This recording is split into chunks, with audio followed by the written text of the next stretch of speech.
Recently in social media news, okay, not recently, about a few weeks ago, but roughly in the vicinity of recently, there was a video by a woman named Nicole Arbour. She has this decent sized YouTube channel, released this comedic video. She's a stand up comedy girl, and it's this complete rant on fat people. And basically, she pretty much says that, hey, fat people deserve where they're at because if they wanted to be skinny they would just work harder and it's their fault. So it was a very naive statement, and guess what, a lot of people picked it up. I think the person who spurred it was a large gamer YouTuber by the name of Boogie, and he has over 1 million subscribers, and he did respond to that because he was overweight, and he pretty much voiced that this was not the case at all, and how society is always beating it into their heads, and they know and they try really hard, and it's not that easy. And so I wanted to do my delayed response, because initially I didn't want to do a review or video on this, because guess what, pretty much every YouTube channel and their brother did a response video to this, and so it kind of just spurred more attention to the initial video, which pushed that one up to millions upon millions of views. And then it was this huge wave of like giving more attention to someone who probably shouldn't be getting it. However, I thought this was an important issue, and I don't think it's been voiced and expressed and explained in my perspective and experience, because guess what, I'm a guy who can eat whatever he wants, and I'm pretty sure I eat 3 or 4 times more than a fat person does in a sitting, and I stay skinny. And so it's, I'm one of those examples of people, because I've literally sat there and seen it. I'm literally the example of a person who, lucked out in a specific way. I didn't luck out in other ways, but I lucked out in this specific way in terms of my metabolism. And I'm very well known for it. Most people, when they see me or they see me eat, they know it. And so for me, it's very clear. I want to, share this with the world, how, like it or not, certain things are not as simple as it seems. And so, as far as Nicole Arbour goes, it was a bit of a naive statement, for sure. It was very naive of her, and it seems like she's in her mid-20s, late 20s, early 30s. And, people have these naive, a lot of people are naive in the world. I don't think it's right. But I think the bigger issue, if you guys aren't keeping up, the bigger thing that she decided to do was she kept making videos. She didn't take down her video at all. She didn't disable the likes or ratings. She left everything up, and she kept making more videos.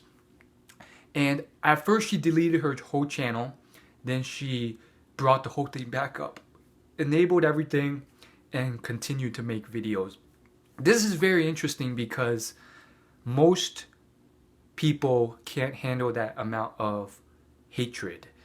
And usually it goes very, very poorly when you get that amount of dislikes. I've seen a lot of channels and political campaigns crumble because of the large dislike to like ratio. There was this person who ran for president a few years ago who made a really crappy campaign, and he published it to YouTube. It got like 90% dislikes, and his campaign just crumbled to the ground. And it was largely due to YouTube. And the thing is, Nicole Arbour has somehow kept this going, and it's kind of spurred her to get a lot more subscribers. And at first I was just like, this girl, she has the thickest skin I've ever seen. She gets, you look at the comments, it's like constant verbal abuse, tons of dislikes, and she keeps putting out videos. She keeps putting out like stuff on Instagram, Twitter, saying like she doesn't care, whatever.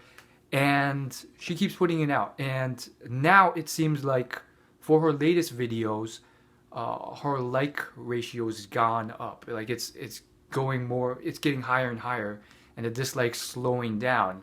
And I think the reason is because um, basically the haters have gotten bored, and the people who have discovered her are like, hey, this girl's kind of funny, and they've subscribed and kept going. So I'm not really a fan of this girl. So I would not endorse you, picking up her stuff because again, like she has kind of continued on this train of like wreckage. Like she's still like pretty much doing the same type of stuff, um, and she hasn't renounced or apologized really at all. So it's kind of like, you know, what's going on here. And at the same time, though, I'm still a bit like awestruck because um, I could not do that. Like with that much hatred and dislikes, I would have definitely like apologized or shut down my channel or removed the video. In fact, a few years ago, when I first started this YouTube channel, I released a video about girl gamers, and I talked about them and then I listed the most prominent ones at the time, and it kind of went viral, and basically it got a ton of dislikes because a fairly famous YouTuber picked it up and complained horribly about it because it thought it was like too desperate or whatever, and I got a ton of dislikes, and it got about like 40,000 views, which was crazy at the time. And I ended up removing the video completely. First, I released like a apologize video, and then I removed the whole video. And so, it's really, strange how she has been able to keep at it despite all the hatred. And one could argue, like, it's kind of strange because right now she is getting more subscribers. And then, I don't know from where she will take it from here. Ultimately, I would never want to be known for that. And even if I were getting more subscribers and more views, ultimately, I don't think that all press is good press. Notoriety isn't the best thing if you're known to be a horrible person. It doesn't matter if you get more coverage or views or subscribers. But it seems to be what's happening now with her. And another example of this working, probably the only other one I can think of, is Rebecca Black and her video Friday. If you don't know, it was a music video released a few years ago. It hit hundreds of millions of views. It got heavily disliked, and it was basically a very amateur, horrible song that was made fun of. And she got a lot of hatred, but she leveraged that, and now she has a thriving vlog slash personality type YouTube channel that gets consistently hundreds of thousands of views every video, mostly likes.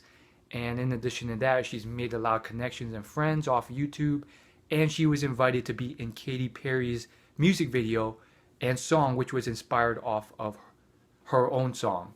So it's weird how that works. Is it, arguably the best way of going about it?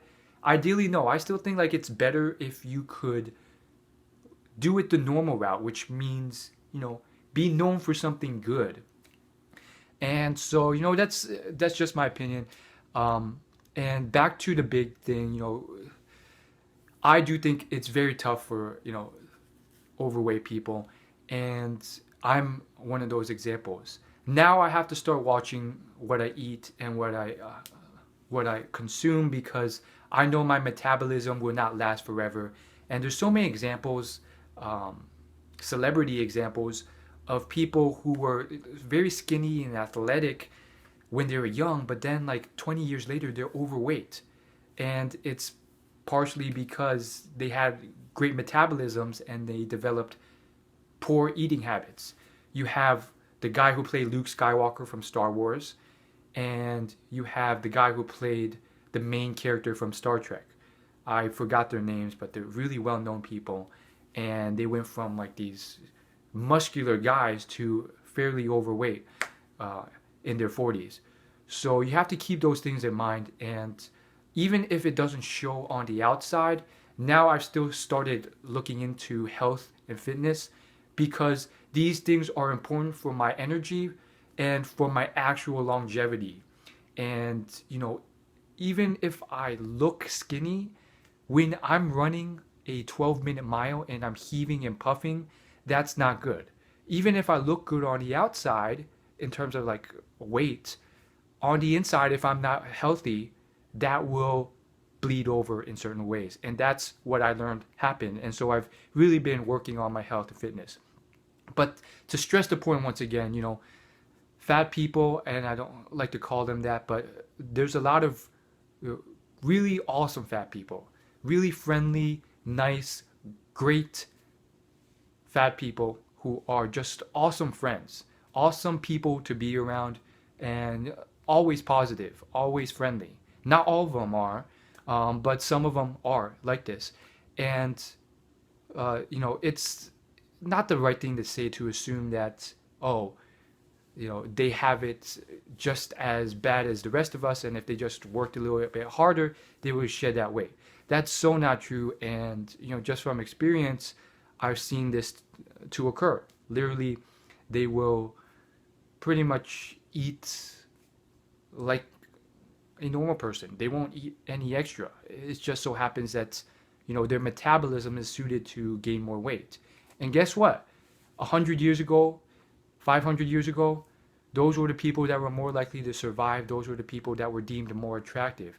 Now things have flipped on its head because we have such easy access to food with the development of big business and companies and mass harvesting of foods. But, it's just how the world works in certain ways. And, you know, it is what it is. I think this all will pass. A few years ago, there was a blonde girl who said a lot of naive things about Asian people, and it got millions of views. It got tons of backlash, and she ended up taking down the video, but 100 different YouTube channels ended up responding to it, and it ended up, people ended up forgetting about it. So the thing is, though, I think the world is not as ignorant as people think in certain ways. And there's a lot of thoughtful, thought-provoking people out there, more so than ever.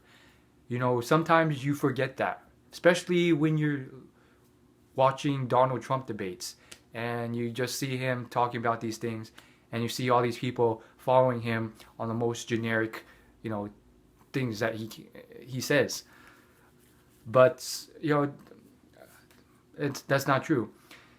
Anyhow, if anyone's still watching this video, I guess the last thing I want to say is that as far as Nicole Arbour and the whole Dear Fat People thing goes, the thing with her is that she is, like it or not, a very attractive blonde girl. And, unfortunately, her personality and her viewpoints are quite off. And it seems like,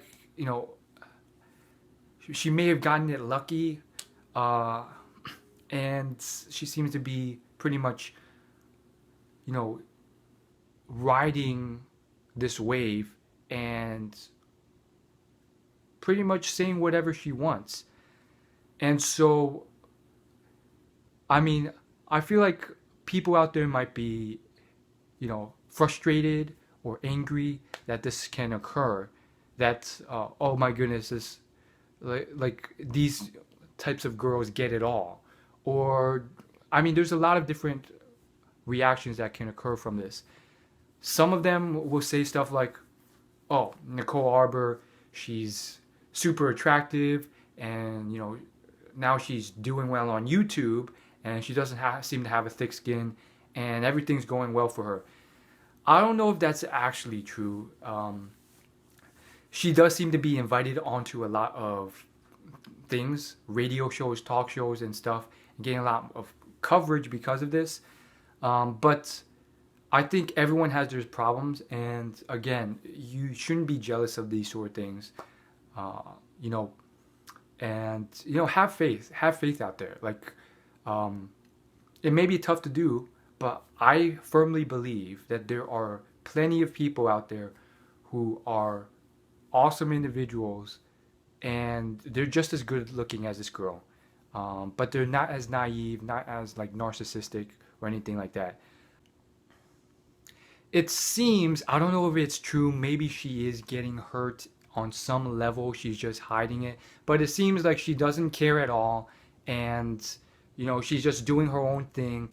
Who has very naive and narcissistic opinions about herself and the world, and seems to, and kind of doesn't seem to know that she has it much easier than a lot of other people out there.